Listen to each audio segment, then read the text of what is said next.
말씀 전하겠습니다. 삼손 당시의 이스라엘 백성들은 완전히 식물인간과 같았습니다. 그들은 스스로 일어설 생각을 전혀 못하고 있었습니다. 블레셋의 속국이라고 하는 그 자리에 만족했고 그 자리에서 어떤 변화도 원치 않았습니다. 운명이려니 팔자려니 그러면서 식민지화된 거기에 적응해 버렸어요. 그래서 삼손은 누구의 도움도 받지 못한 채로 그들을 블레셋으로부터 건져내는 사명을 홀로 짊어져야 했습니다.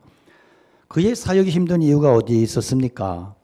그는 이스라엘 백성들에게 약간의 도움도 기대할 수 없었고 또 자신의 행동 때문에 이스라엘 백성들이 블레셋의 빌미가 돼서 핍박당하는 일이 일어나지 않도록 그렇게 조심해야만 했고 그래서 그는 블레셋을 칠 때 함부로 할 수 없었고 항상 합법적인 방법을 찾아서 블레셋과 싸워야 했던 겁니다. 자, 우리는 지난 시간에 삼손의 결혼 작전이 완전히 실패로 돌아간 것을 봤습니다. 삼손의 결혼 작전이 실패했던 가장 근본적인 이유는 삼손이 경건에 실패했다는 거예요. 그는 나스린으로서 실패를 가까이 하면 안 됨에도 그 꿀이 아까워서 시체에 달라붙어서 꿀을 파먹고 그리고 잔치집에 가서 나스린으로서 입에 대면 안 되는 술도 먹고 그러면서 이렇게 경건이 무너져 버렸어요. 이 작은 부주의로 영적인 경계선이 풀어지는 바람에 그는 결혼 작전에 실패했던 겁니다.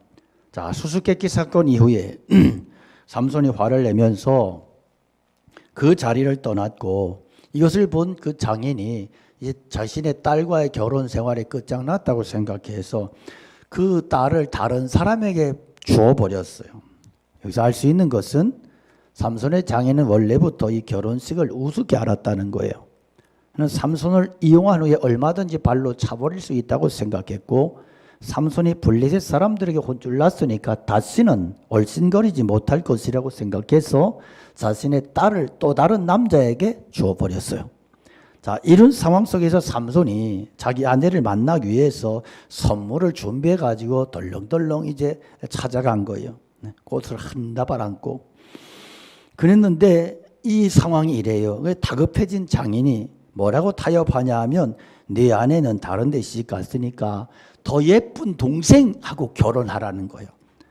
요즘 젊은이들 같으면 이게 웬 떡이냐 했을 거예요. 삼손은요 여자의 약한 사람 아니요. 그러니까 약한 그쪽으로 시험이 오는 거죠.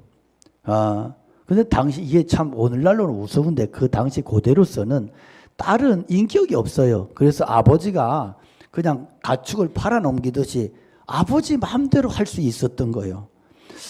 자, 이런 어처구니 없는 상황을 맞닥뜨린 삼손이 뭐라 그래요? 이번은 내가 블레셋 사람을 해야 할지라도 그들에게 대해서 내게 허물이 없을 것이다.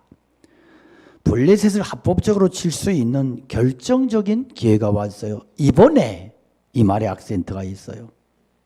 지난번에는 실패했지만 이번에는 하나님께서 주신 기회를 결코 놓치지 않겠다는 거예요.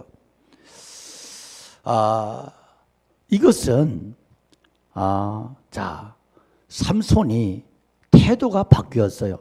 옛날 같으면 이게 웬 떡이냐 했을 텐데 삼손이 중심을 잡아요. 흔들리지 않아요. 그러면서 이제는 삼손의 장인이 정상적인 결혼 관계를 깨뜨리고 블레셋 청년에게 그 삼손의 아내를 팔았기 때문에 얼마든지 보복해도 할 말이 없는 합법적인 상황이 된 거예요. 삼손의 판단이 이스라엘 남자가 블레셋이 좋아서 블레셋 여자와 결혼했는데 장인이 다른 블레셋 사람들하고 짜고 이 결혼을 파기시켰다고 하는 것은 삼손이 행패를 부릴 만한 합법적인 근거가 이유가 되기 때문에 이것을 빌미로 그들에게 재산에 타격을 준다 할지라도 블레셋은 이스라엘을 공격하지 못할 것이라는 거예요. 자, 그래서 삼손이 그들의 밭에 불을 지르기로 했어요. 그런데 이 일을 도와줄 사람이 아무도 없어. 도와줬다가는 블레셋에게 죽임당하는 것이 두려워서 아무도 못 나서는 게 그 당시의 상황이었어요.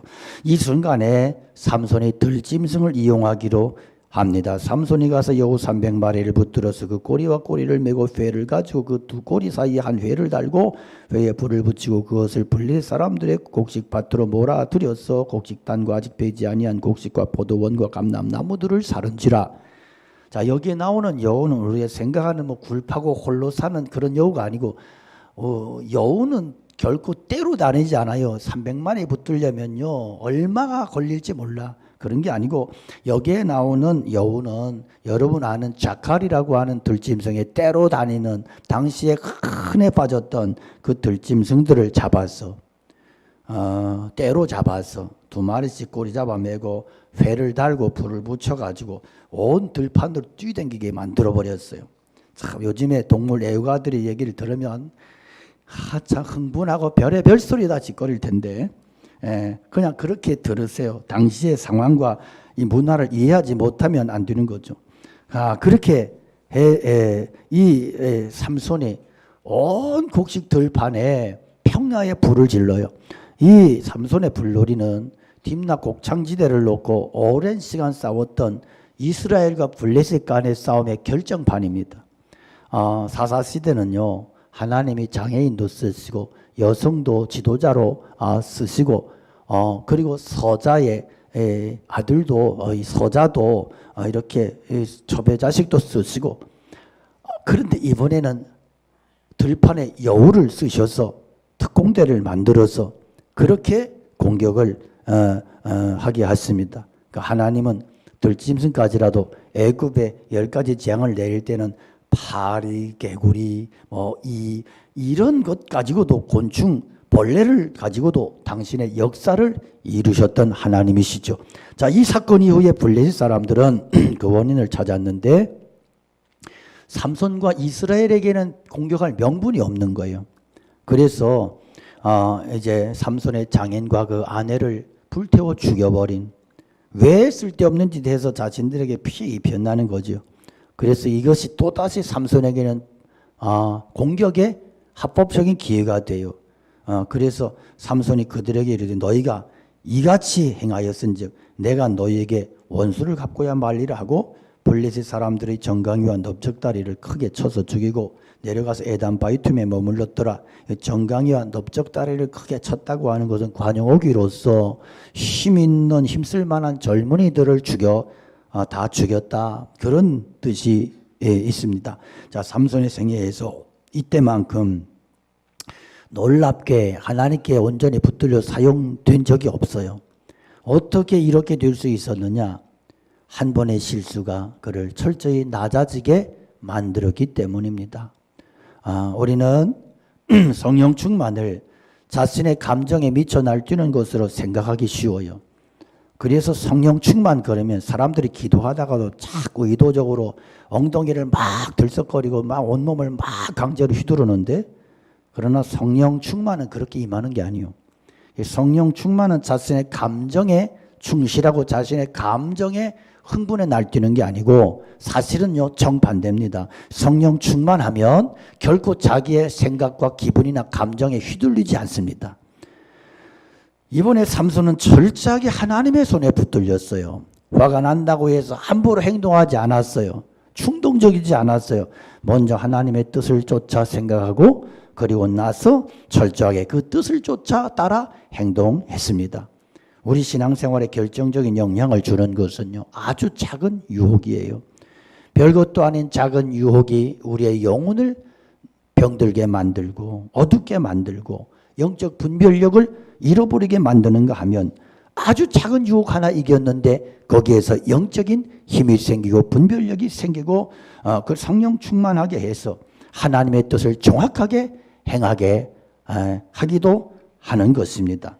삼손은 별것도 아닌 꿀 한 번 떠먹었다가 영혼이 어두워져 가지고 여자의 눈물에 완전히 녹아서 그래서 완전히 망쳐버렸어. 그러나 이제는 그 실패가 뼈아픈 그 실패를 교훈 삼아서 이제는 또 다른 유혹 앞에서 그 유혹을 거부해버리고 그리고 하나님의 손에 붙들려 놀랍게 쓰임받을 수 있었던 겁니다. 자, 블레셋 사람들은 평소 성질대로 한다면 당장 이스라엘에 쳐들어가서 보복하고 싶은데 보복할 근거가 없어. 아무리 봐도 이것은 삼손 혼자 행한 짓이거든. 그래서 이제 블레셋 사람들이 삼손을 체포하려고 하는데 삼손을 체포할 방법이 마땅치 않으니까 유다 지파 사람들을 이용합니다. 자, 마귀는요 언제나 시험할 때 내 가장 가까이 옆에 붙은 사람을 통해서 묶어요. 예수님 체포할 때도 예수님 제자 중에 가장 가까운 가룟 유다를 들어 쓰는 게 마귀의 전략 전술이었습니다. 블레셋 칠 때는 한 명도 모집할 수 없었는데 하나님의 구원자 사사를 체포하라고 하니까 3,000명이 벌떼처럼 들고 일어났어요. 이게 당시에 이스라엘의 영적인 실태였고 이스라엘의 몰골이었어요. 그들이 하는 말이 가관이요 삼손에게 이르되 너는 블레셋 사람이 우리를 다스리는 줄을 알지 못하느냐. 충격적이에요. 아니 하나님이 우리를 다스리는 줄을 알지 못하느냐 이렇게 얘기해 주는데 이들이 얼마나 침체에 빠지고 타락하고 망가지고 불신앙의 노예가 됐으면 블레셋이 우리를 다스린다 뻔뻔하게 이렇게 이야기하는 거예요. 이 얘기는 지금 블레셋에 지배받고 있는 만큼 가능한 한 조용히 있어라, 가만히 있어라, 왜 말썽 피워서 시끄럽게 해서 우리까지 괴롭히냐 이러고 달려드는 거예요. 삼손이 하나님이 삼손 보내신 것이 뭐예요? 이스라엘 백성들을 블레셋의 압제로부터 구원하기 위해서. 삼손 잡으러 온 사람들이 3,000명이요. 결코 적은 숫자가 아니요. 만약 그들이 전부 삼손의 편에 서서 싸우려고 했다면 이스라엘의 역사는 달라질 수 있었어요. 그러나 그들은 모두 편하게 살고 싶은 거예요. 삼손 때문에 조금이라도 피해를 입는 게 두려웠어요. 신앙 때문에 대가를 지불하고 싶지 않았습니다. 누군가가 좋은 음식 떠먹여주면 이변화 해버릴까? 자신들이 나가서 뭘 하기에는 대단히 인색한 사람들이요. 결국 그들이 한 짓이 뭐요? 하나님이 자신들을 구원해 주기 위해서 보낸 사사 삼손을 붙잡아서 블레셋 원수에게 넘겨주는 거. 이거 하겠다고 벌떼처럼 일어서는 이 기가 막힌 상황이 당시 이스라엘의 실상이었습니다.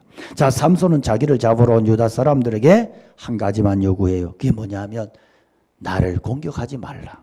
왜? 삼손 공격하면 서로가 싸움이 일어나서 동족끼리 싸우고 패가망신하니까.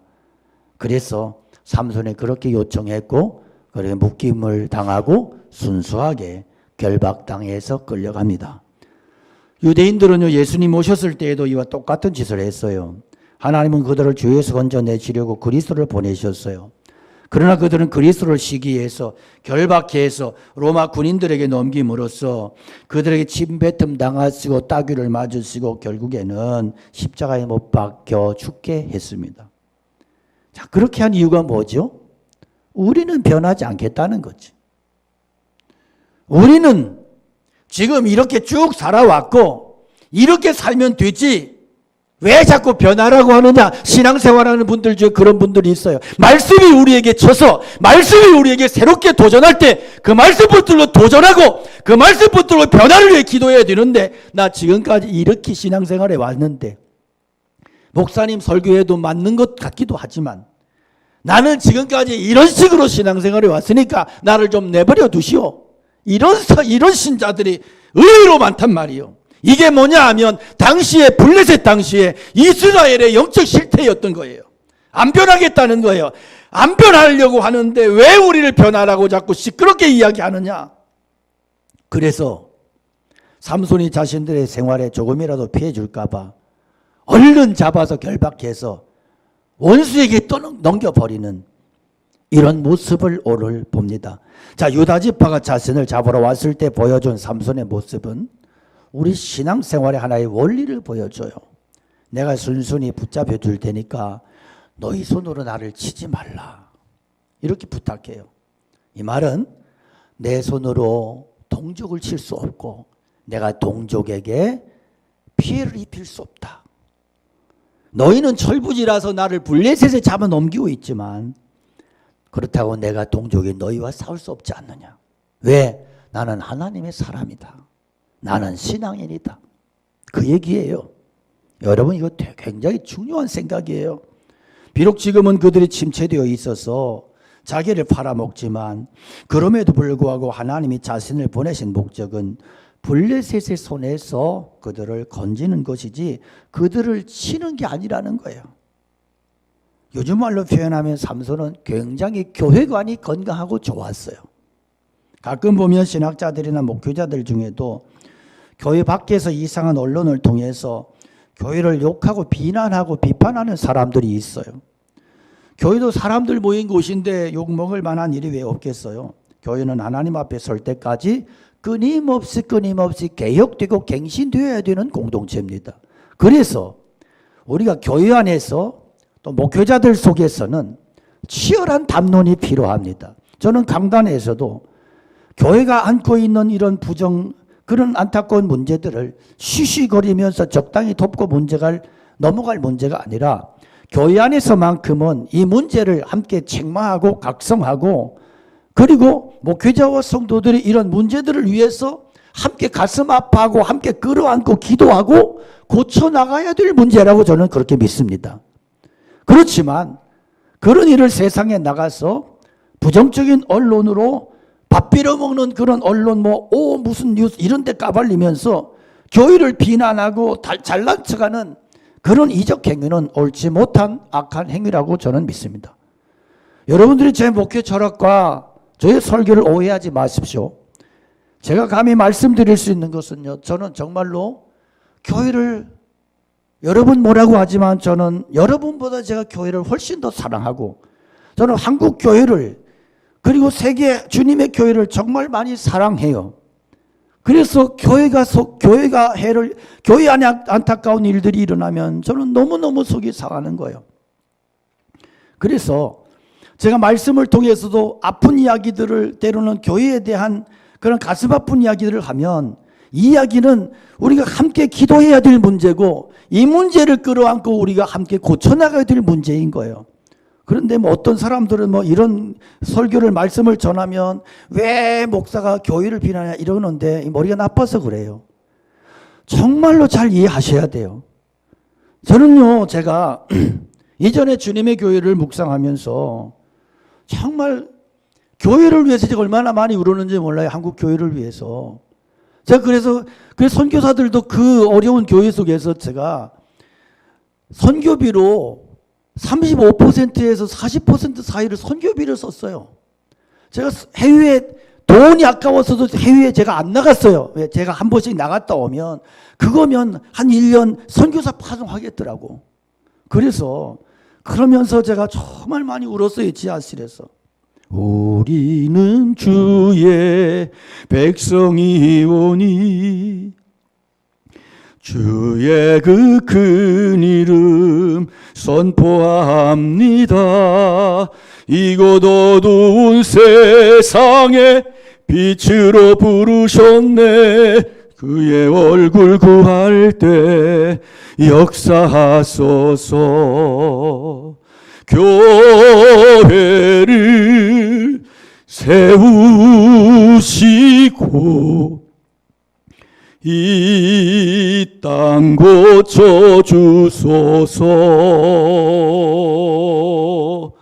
주님 나라 임하시고 주 뜻 이루어지이다. 제가 하나님 앞에 정말로 교회 문제를 붙들고 이 찬양을요 1시간이고 2시간이고 울면서 주님 교회를 세워주시옵소서. 이 땅을 고쳐주시옵소서. 이 땅 가운데 주님의 나라가 임하기를 원한다고 얼마나 제가 많이 울었는지 몰라요. 언론을 통해서 교회와 목사들이 욕을 먹으면 저는 그런 일들이 너무 속이 상해서 가슴 치면서 울었고, 그렇지만 세상 사람들이 이유 없이 건방지게 교회를 비난하고 욕을 한다면 누구보다 분노하고 속상해하는 사람이요. 부모는요 가정에서 자식의 문제 책망하고 그 문제 해결하기 위해서 치열한 몸부림을 칩니다. 가정 안에서는 그러는 거예요. 그러나 세상에 나가서 자식의 문제를 동네방네 소문내고 떠들고 다니는 게 아니에요. 오늘날 우리 너무 큰 불신이 교회를 지배하고 있어요. 그 원인은 1차적으로 교회에 있습니다. 교회가 성도 한 사람 한 사람의 영혼을 성숙시키기 위해서 눈물을 흘려 기도하며 힘을 쏟기보다는 교회 자체 욕심을 채우기 위해서 신자들 이용해서 헌금을 강요하는 그런 책임이 교회에 없지 않아요. 그럼에도 불구하고 우리 평생에 한 번은 결정 내려야 될 때가 있습니다. 바른 진리가 뭐냐? 나는 이 진리를 알고 있고 깨닫고 있는가? 이 진리를 구경만 할 것인가? 아니면 이 진리를 위해서 내가 몸을 바쳐 헌신할 것인가? 이것을 결단해야 될 때가 있단 말이에요. 현대 그리스도인들의 특징은 너무 이기적이라는 거예요. 예배는 꼬박꼬박 드려요. 성경 공부도 나름 해요.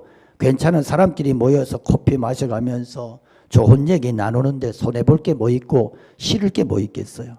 그러나 그 이상은 하려고 하지 않아. 예수님 때문에 고난당하거나 예수님 때문에 손해보거나 예수님 때문에 망하는 이런 상상도 못할 일이요.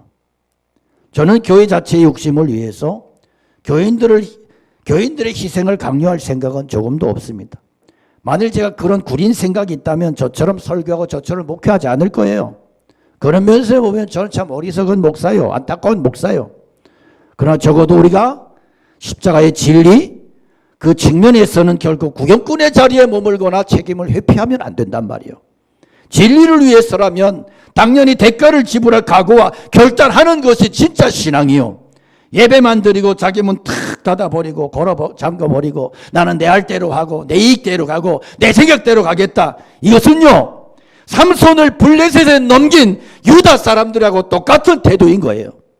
삼손은 블레셋에 넘겨지는 순간에 다시 한번 성령의 능력에 붙들려서 1000명을 죽이는 괴력을 발휘합니다. 그가 사용한 무기는 굴러다니던 나귀 턱뼈 한 개였고, 이것은요 블레셋에게 엄청난 권력입니다. 소위 요즘 말로 하면 너희 같은 시시한 놈들 치는 데는 개벽다고 하나면 충분하다고 하는 메시지가 있어요. 이것은 굉장한 권력이요. 그들은 삼손은 마치 들깨들을 쳐 죽이듯이 블레셋 사람들을 쳐 죽였고, 거기에서 승리의 찬송을 불러요. 나귀의 턱뼈로 한 더미 두 더미를 쌓았으며 나귀의 턱뼈로 내가 1000명을 죽였도다.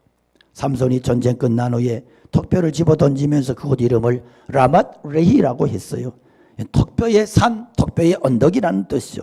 삼손에게 주어진 능력은 무한한 게 아니에요. 그는 1000명 죽였고 적들에게 접근하지 못하는 상태였지만 여전히 가까운 곳에서 적들이 그를 살피고 있어. 힘이 빠져서 쓰러지면 죽일 판이요. 견딜 수 없는 상황에 빠졌습니다. 여기에서 쓰러지면 죽어요. 그때 삼손이 어떻게 해요? 부르짖으며 기도해요. 그때 하나님께서 오목한 곳에 생수가 터지게 만들고 삼손이 그물을 벌컥벌컥 생수 마시고 정신 차리고 온전하여 칩니다. 그곳의 이름을 에나꼬레다, 부러지는 자의 샘이다.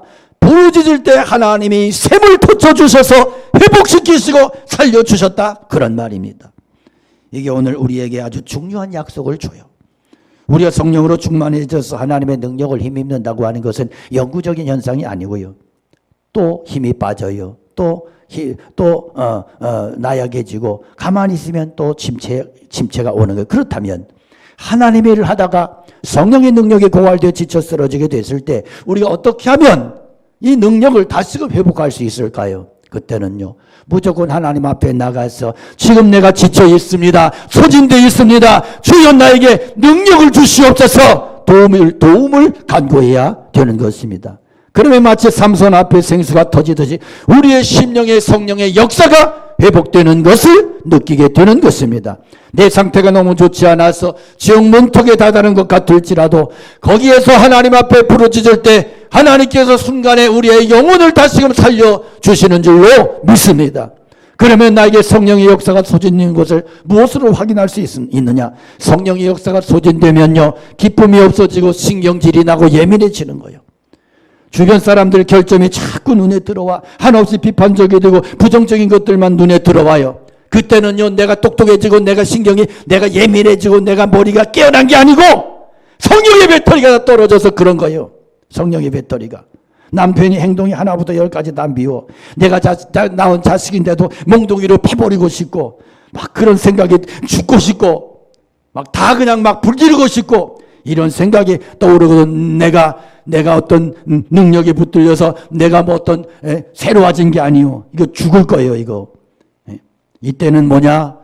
성령의 은혜가 떨어져 버린 거예요. 성령의 은혜가 고갈된 거예요.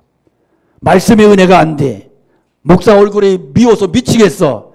그러면 이게 뭐냐 하면 성령의 역사가 내게서 소진된 거예요. 성령의 은혜가 내게서 소진된 거예요.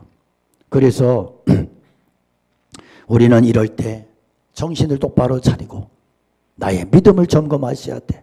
내 믿음이 어떤 상태인가? 아, 그렇구나. 내가 하나님 앞에 은혜가 떨어졌다. 내 안에 성령의 역사가 둔감해졌다.